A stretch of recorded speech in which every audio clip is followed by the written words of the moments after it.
오늘 우리에게 주시는 하나님의 말씀은 예레미야 25장 1절에서 14절입니다. 구약성경 1089페이지 예레미야 25장 1절에서 14절입니다. 한 절씩 교독하겠습니다. 유다의 왕 요시야의 아들 여호야김 넷째 해 곧 바벨론의 왕 느부갓네살 원년에 유다의 모든 백성에 관한 말씀이 예레미야에게 임하니라. 선지자 예레미야가 유다의 모든 백성과 예루살렘의 모든 주민에게 말하여 이르되, 유다의 왕 아몬의 아들 요시야 왕 13째 해부터 오늘까지 23년 동안 여호와의 말씀이 내게 임하기로 내가 너희에게 꾸준히 일렀으나 너희가 순종하지 아니하였느니라. 그러므로 여호와께서 그의 모든 종 선지자를 너희에게 끊임없이 보내셨으나 너희가 순종하지 아니하였으며 귀를 기울여 듣지도 아니하였도다. 그가 이르시기를 너희는 각자의 악한 길과 악행을 버리고 돌아오라. 그리하면 나 여호와가 너희와 너희 조상들에게 영원부터 영원까지 준 그 땅에서 살리라. 너희는 다른 신을 따라다니며 섬기거나 경배하지 말며 너희 손으로 만든 것으로서 나의 노여움을 일으키지 말라. 그리하면 내가 너희를 해하지 아니하리라 하였으나 너희가 내 말을 순종하지 아니하고 너희 손으로 만든 것으로서 나의 노여움을 일으켜 스스로 해하였느니라. 여호와의 말씀이니라. 그러므로 만군의 여호와께서 이와 같이 말씀하시니라. 너희가 내 말을 듣지 아니하였느니라. 보라, 내가 북쪽 모든 종족과 내 종 바벨론의 왕 느부갓네살을 불러다가 이 땅과 그 주민과 사방 모든 나라를 쳐서 진멸하여 그들을 놀램과 비웃음거리가 되게 하며 땅으로 영원한 폐허가 되게 할 것이라. 여호와의 말씀이니라. 내가 그들 중에서 기뻐하는 소리와 즐거워하는 소리와 신랑의 소리와 신부의 소리와 맷돌 소리와 등불빛이 끊어지게 하리니 이 모든 땅이 폐허가 되어 놀랄 일이 될 것이며 이 민족들은 70년 동안 바벨론의 왕을 섬기리라. 여호와의 말씀이니라. 70년이 끝나면 내가 바벨론의 왕과 그의 나라와 갈대아인의 땅을 그 죄악으로 말미암아 벌하여 영원히 폐허가 되게 하되 내가 그 땅을 향하여 선언한 바 곧 예레미야가 모든 민족을 향하여 예언하고 이 책에 기록한 나의 모든 말을 그 땅에 임하게 하리라. 그리하여 여러 민족과 큰 왕들이 그들로 자기들을 섬기게 할 것이나 나는 그들의 행위와 그들의 손이 행한 대로 갚으리라. 아멘. 1절부터 2절입니다. 유다 왕 요시야의 아들 여호야김 넷째 해 곧 바벨론의 왕 느부갓네살 원년에 유다의 모든 백성에 관한 말씀이 예레미야에게 임하니라. 선지자 예레미야가 유다의 모든 백성과 예루살렘의 모든 주민에게 말하여 이르되, 아수르의 시대가 저물고 애굽의 시대가 오는가 싶더니 눈 깜짝할 사이에 바벨론의 시대가 열렸습니다. 유다는 강대국의 거친 숨소리 사이에서 정신을 차릴 수 없었습니다. 불과 몇 년 사이에 세상의 주인이 3번이나 바뀌었기 때문입니다. 유다의 왕 여호야김은 애굽 왕 느고에 의해 왕위에 오른 자였습니다. 그는 애굽의 영향력 아래서 그들의 눈치를 보며 조공을 바치던 왕이었습니다. 그런 그는 지금 난처한 상황에 놓여 있습니다. 깊은 고민에 빠져 있습니다. 왜냐하면 갈그미스 전투를 보았는데 애굽이 바벨론에게 처참하게 패배했기 때문입니다. 그가 있는 궁궐 안에는 무거운 한숨이 가득했습니다. 바벨론의 군대가 남쪽으로 밀고 내려오는 상황에서 유다는 중대한 선택을 해야만 했습니다. 여전히 애굽을 의지하며 버텨야 할지 아니면 새롭게 떠오른 바벨론에 굴복할지를 결정해야 했습니다. 나라의 앞날은 안개 속에 가려진 듯 불투명해 보이기만 했습니다. 유다에겐 눈앞에 다가온 바벨론의 압도적인 힘을 막아낼 힘이 없었습니다. 국제 정세의 주도권은 바벨론에게 이미 넘어갔고 유다가 살아남기 위해서는 그들에게 복종하는 길 외에는 다른 선택지가 없어 보였습니다. 그는 결국 바벨론을 섬기기로 결정했습니다. 그것이 유다와 같은 작은 나라가 거친 세상 속에서 살아남을 수 있는 현실적인 선택이라고 생각했기 때문입니다. 백성들은 바벨론의 군대의 말발굽 소리에도 민감하게 반응하며 두려움에 떨었습니다. 강대국의 그 틈바구니 속에서 어느 편에 서야 살아남을지에 대한 계산으로 그들의 마음은 흔들렸고 답답했습니다. 유다가 눈앞에 강대국들만 바라보고 전전긍긍하고 있던 그때에 하나님의 말씀이 예레미야에게 내려왔습니다. 3절부터 4절입니다. 유다 왕 아몬의 아들 요시야 왕 13째 해부터 오늘까지 23년 동안 여호와의 말씀이 내게 임하기로 내가 너희에게 꾸준히 일렀으나 너희가 순종하지 아니하였느니라. 그러므로 여호와께서 그의 모든 종 선지자를 너희에게 끊임없이 보내셨으나 너희가 순종하지 아니하였으며 귀를 기울여 듣지도 아니하였도다. 하나님께서 보시기에 유다의 문제는 바벨론이 아니었습니다. 애굽도 아니었습니다. 정치적 위기나 외교적 선택이 아니었습니다. 진짜 문제는 그들이 하나님을 떠난 것이었습니다. 하나님께 돌아갈 것인가? 끝까지 하나님을 거부할 것인가?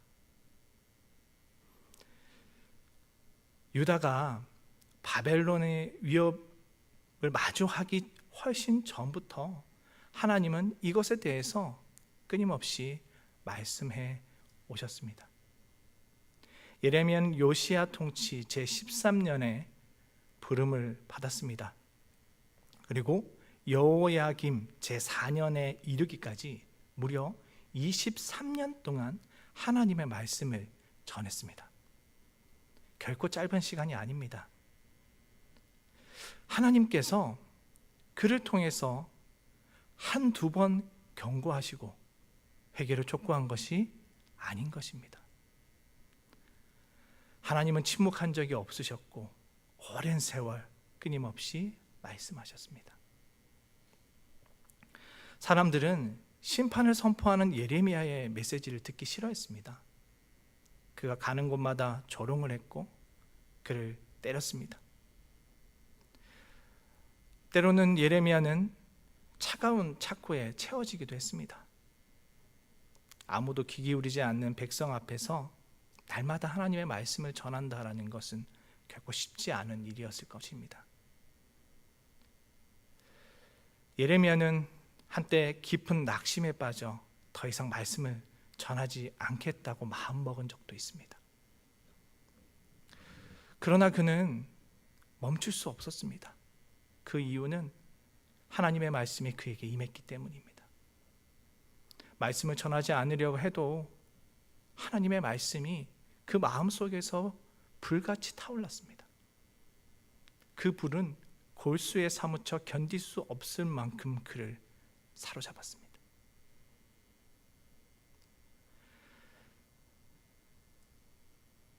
그를 말씀의 자리에 서게 하신 것은 자신의 백성을 끝까지 포기하지 않으시는 하나님의 열심이었습니다.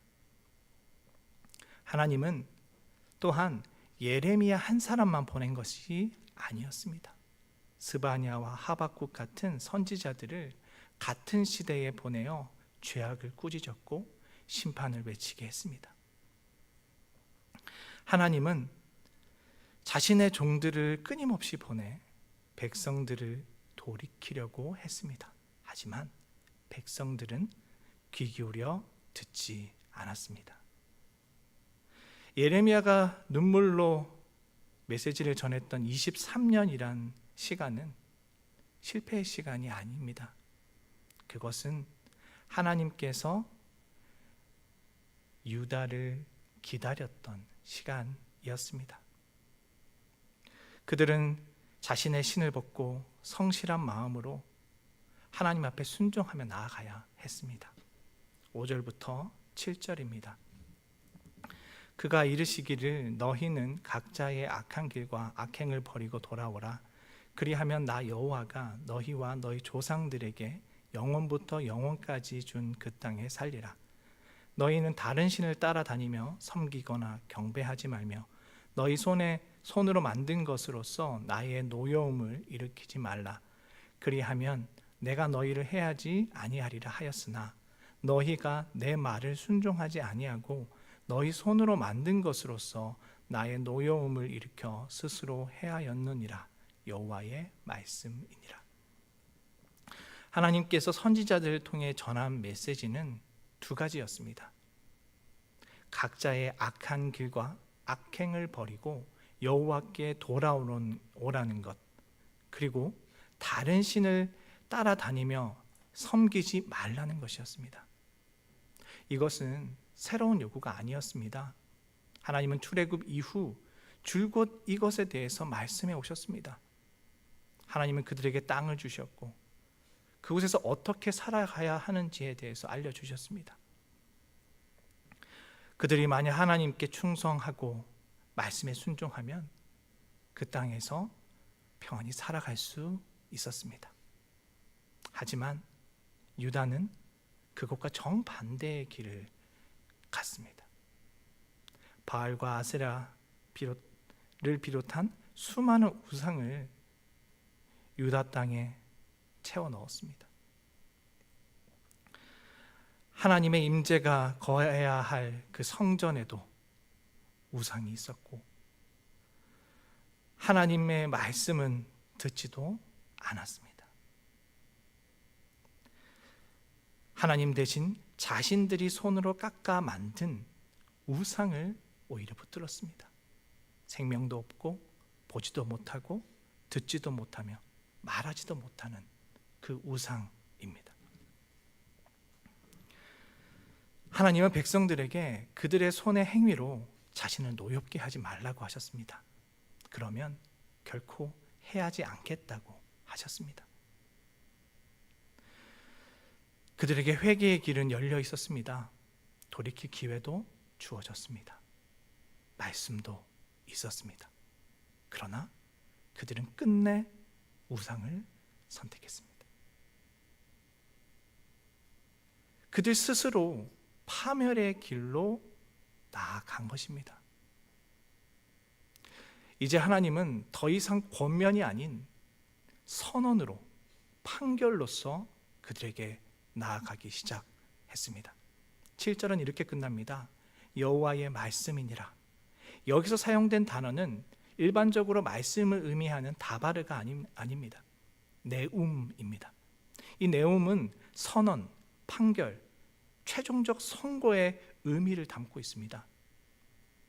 곧 하나님은 이제 권면이 아니라 판결로서 그들을 대하고 있는 겁니다.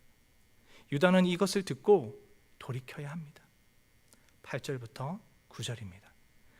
그러므로 만군의 여호와께서 이와 같이 말씀하시니라.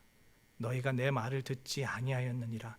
보라, 내가 북쪽 모든 종족과 내 종 바벨론의 왕 느부갓네살을 불러다가 이 땅과 그 주민과 사방 모든 나라를 쳐서 진멸하여 그들은 놀램과 비웃음거리가 되게 하며 땅으로 영원한 폐허가 되게 할 것이라. 여호와의 말씀이니라. 9절 끝에 등장하는 여호와의 말씀이니라 라는 선언 역시 앞선 7절과 동일하게 판결과 최종적 선고를 뜻하는 법정 용어 네움입니다. 7절에서의 그 판결은 유다의 죄악에 대한 법적 판결이었다면 9절에서의 판결은 그 죄에 대한 심판에 대한 이야기입니다. 하나님은 북쪽 모든 종족과 바벨론의 왕 느부갓네살을 불러 이 땅과 사방 모든 나라를 치겠다고 말씀하셨습니다. 여기서 북쪽 모든 종족이란 바벨론의 깃발 아래 연합한 모든 민족들을 가리키는 겁니다. 하나님은 그들을 통해 유다뿐만 아니라 유다가 의지하려 했던 주변 나라들까지 심판하실 것입니다. 여기서 흥미로운 것을 발견하게 됩니다. 하나님은 느부갓네살 왕을 부를 때 내 종이라고 했다는 점입니다. 이 말은 느부갓네살이 하나님을 믿는 신앙인이었다라는 뜻이 아닙니다. 그는 철저히 자신의 정치적 야망과 정복욕에 사로잡혀 유다를 침공했던 이방의 왕이었습니다. 하나님의 뜻을 성취하는 내에서 그는 하나님의 종이라고 불린 것입니다. 하나님의 뜻을 행하기 위한 도구로 사용된 것입니다. 그는 죄악된 동기로 행동했지만 여호와께서는 그를 통해 자신의 뜻과 목적을 이루셨습니다. 당시 유다의 처지에서 생각해 보면 이 선언은 충격적인 겁니다. 여호야김 왕과 유다 백성들은 눈앞에 들이닥친 바벨론이 세상을 쥐고 흔드는 절대적 지배자로 보였습니다. 그래서 그를 두려워하고 떨었습니다. 그런데 하나님은 그를 내 종이라고 부르셨습니다. 유다의 착각을 깨부수는 발언입니다. 유다의 눈에는 바벨론은 한없이 큰 거인과 같습니다. 하지만 하나님은 그를 그저 하나님이 쓰시는 도구에 불과하다라고 말씀하시는 겁니다. 곧 유다의 흥망성쇠도 천하를 호령하는 바벨론의 미래도 모두 하나님의 주권 아래 있다는 말이기도 합니다. 그러므로 유다가 정말 두려워하고 엎드려야 할 분은 바로 하나님이라는 뜻입니다. 하나님은 그들이 붙들고 있는 그 느부갓네살 왕을 통해서 심판하실 것입니다. 유다는 주변 나라들의 놀람과 비웃음거리가 될 것이며 그토록 자부하던 약속의 땅은 순식간에 폐허처럼 변해버릴 것입니다. 지나가는 사람마다 무너진 예루살렘의 성벽과 불탄 성전을 보며 큰 충격을 받을 것입니다. 여기서 선포된 그 영원한 폐허라는 말은 문자 그대로 영원한 멸망을 이야기하는 것이 아닙니다. 하나님은 그 선언 뒤에 70년의 포로기를 말씀하셨습니다. 이 징계의 시간이 되면 다시 회복시키겠다고 소망을 말씀하셨기 때문입니다. 10절부터 11절입니다. 내가 그들 중에서 기뻐하는 소리와 즐거워하는 소리와 신랑의 소리와 신부의 소리와 맷돌 소리와 등불빛이 끊어지게 하리니 이 모든 땅이 폐허가 되어 놀랄 일이 될 것이며 이 민족들은 70년 동안 바벨론의 왕을 섬기리라. 예레미야는 하나님의 심판의 결과가 참혹할 것을 말합니다. 하나님은 유다 땅에서 기뻐하는 소리와 즐거워하는 소리, 신랑의 소리와 신부의 소리가 끊어질 것이라고 했습니다. 기쁜 일이 다시 없다는 말입니다. 일상생활 속에서 들려오는 그 행복한 소리가 이제는 침묵으로 바뀐다는 말입니다. 그리고 하나님은 맷돌 소리와 등불 빛마저 사라질 것이라고 하셨습니다. 이 맷돌과 등불은 고대 사회의 평범한 일상을 상징합니다. 아침이 되면 집집마다 맷돌을 돌려서 하루 동안 먹을 곡식을 갈았습니다. 그리고 밤이 되면, 저녁이 되면 등불을 켜서 하루를 마무리했습니다. 이것은 곧 생명이 살아 숨쉬고 가정이 건강하게 유지되고 있다라는 증거였습니다. 맷돌 소리가 들리지 않는다라는 것은 먹을 양식이 없어 생계가 무너졌다라는 뜻입니다. 그래서 고대 근동에서는 이 맷돌 소리의 부재는 재앙과 저주의 징조였습니다. 등불의 빛이 사라지는 것도 마찬가지입니다. 밤이 되어서 불을 밝힐 사람도 없고 등불을 켤 기름이 없어 삶의 온기가 사라져 버린 상태를 말하는 것입니다. 그렇기 때문에 본문에서 말하는 이 폐허는 단순히 전쟁으로 건물이 무너진 정도가 아니라 사람이 살던 흔적이 사라지고 삶의 온기가 떠나버린 상태를 말하는 것입니다. 한때 하나님의 임재가 머물렀던 성전이, 풍요를 자랑했던 나라가 처참하게 황폐하게 되었습니다.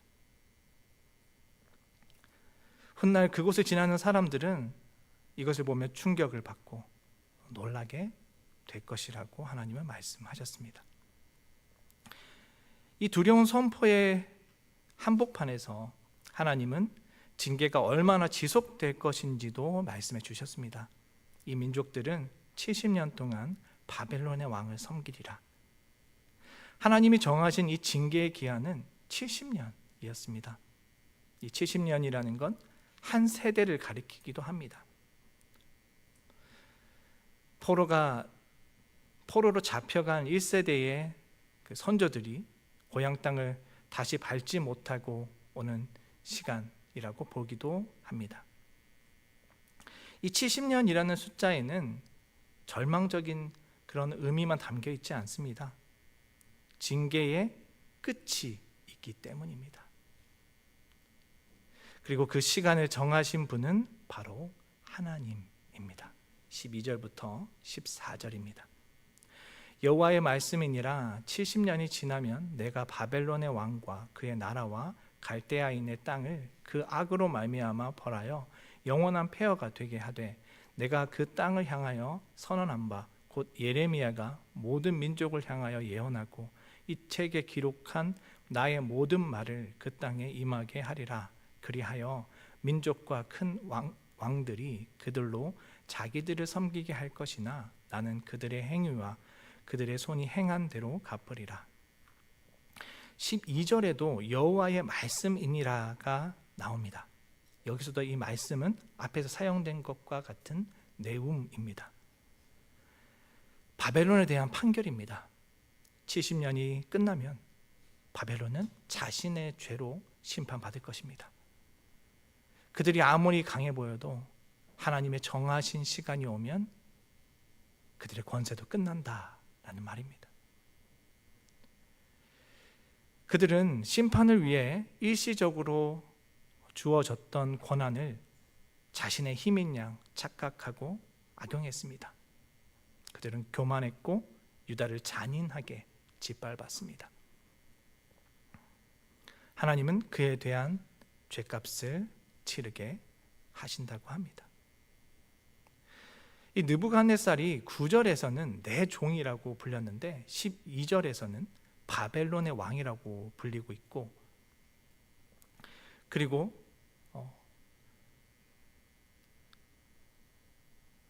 그들의 땅은 이 땅이라고 불리고 있습니다. 하나님의 그 계획을 수행하는 때는 하나님이 붙여준 이름이 있었지만 이제는 심판의 대상으로서 하나님 앞에 선 것을 말하는 것입니다. 13절에서 하나님은 이어서 말했습니다. 내가 그 땅을 향하여 선언한 바 곧 예레미야가 모든 민족을 향하여 예언하고 이 책에 기록한 나의 모든 말을 그 땅에 임하게 하리라. 여기서 이 책은 예레미야가 하나님의 신탁을 받아서 서기관 바룩에게 대필하게 했던 그 두루마리를 가리킵니다. 앞서 유다의 악한 왕 여호야김은 이 하나님의 경고가 듣기 싫어서 이 선지자가 주었던 두루마리를 칼로 찢어서 불에 던졌습니다. 불꽃에서 그 말씀은 탔지만 하나님의 심판은, 그 심판의 경고는 사라지지 않습니다. 14절에서는 하나님은 마지막으로 심판의 원리를 밝히십니다. 나는 그들의 행위와 그들의 손이 행한 대로 갚으리라. 바벨론은 다른 민족들을 종으로 삼았습니다. 그런데 이제는 자신들이 다른 나라의 종이 될 것입니다. 그들이 행한 대로 돌려받게 된다는 말입니다. 하나님은 그들의 악행을 잊지 않으시며 그 행한 대로 갚으실 것입니다. 마땅히 받아야 할 보응을 받는 것입니다. 역사의 주인은 유다가 아닙니다. 바벨론도 아닙니다. 하나님입니다. 그 하나님 앞에 우리는 다시 나아가야 합니다. 그가 들려주시는 말씀을 붙들며 순종함으로 나아가야 합니다. 기도하겠습니다. 하나님 아버지, 우리는 하나님보다 현실을 더 크게 바라보며 살아갈 때가 있습니다. 세상에 마음을 뺏기고 걱정과 두려움으로 살아갈 때가 있습니다. 하나님이 아니라 다른 것에서 답을 찾으려 하기도 합니다. 주님, 우리의 그런 죄악을 용서하여 주옵소서. 말씀 앞에 순종하지 못하고 내려놓지 못했던 우리의 마음을 돌이켜 주옵소서. 우리를 언제나 포기하지 않으시고 말씀을 찾아오시는 하나님의 은혜에 감사드립니다. 우리가 그 마음을 붙잡고 하나님 앞에 온전하게 서게 도와주옵소서. 예수님의 이름으로 기도드립니다. 아멘.